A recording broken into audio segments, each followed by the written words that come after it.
سبيل الدموع سبيل مريح تنهد. 76 گناه کبیره از کتاب امام ذهبی رحمه الله. خیانت بر مال یتیم.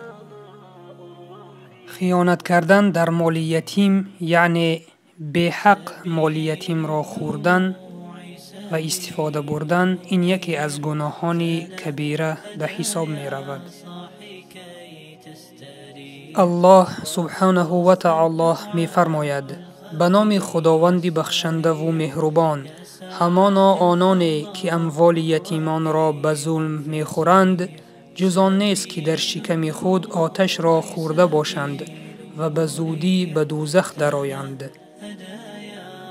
برادر و خواهر ایمانیم، ببین الله سبحانه و تعالی خوردن مال یتیم را به خوردن آتش برابر دانسته است. یعنی کسانی که مال یتیم را می خورند این همچنان است که آتش را آنها خوردند. و در دوام آیت الله سبحانه و تعالی می فرماید و به زودی به دوزخ درآیند. و در سوره دیگر الله سبحانه و تعالی می فرماید: به نام خداوند بخشنده و مهربان. به مال یتیم نزدیک مشوید مگر به نیکوترین وجهی که به صلاح او باشد تا به سن بلوغ رسد. به سرپرست یتیم اجازت است که از مال یتیم استفاده برد برای خرج هر روزه یتیم تا مدتی به بلاغت رسیدنش و همچنین برای حق خدمت خود به یتیم. از آن زیاد بر وی حرام گردانیده شده است و بر او نصیب نخواهد کرد.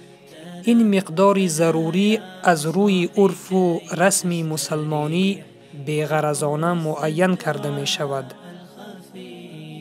ای برادر و خواهر اسلامیم، ای برادر و خواهر عزیزم که به سرپرستی یتیم مشغول هستی، بدان در روز قیامت سرپرست یتیم و پیامبر مانند دو انگشت با هم نزدیک هستند. پس این مرتبه، این مقام در جنت برای تو بسنده است. پس از مال یتیم به حق استفاده مبر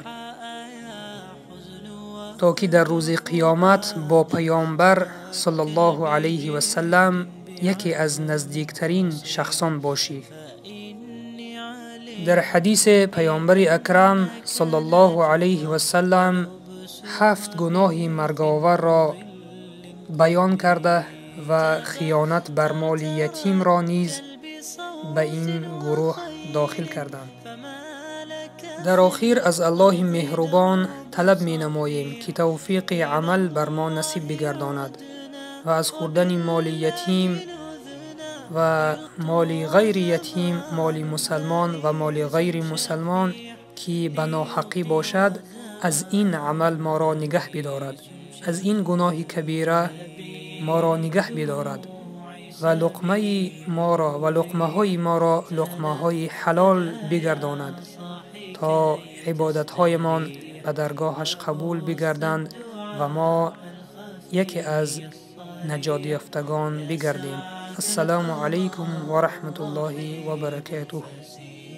سبيل الدموع سبيل مريح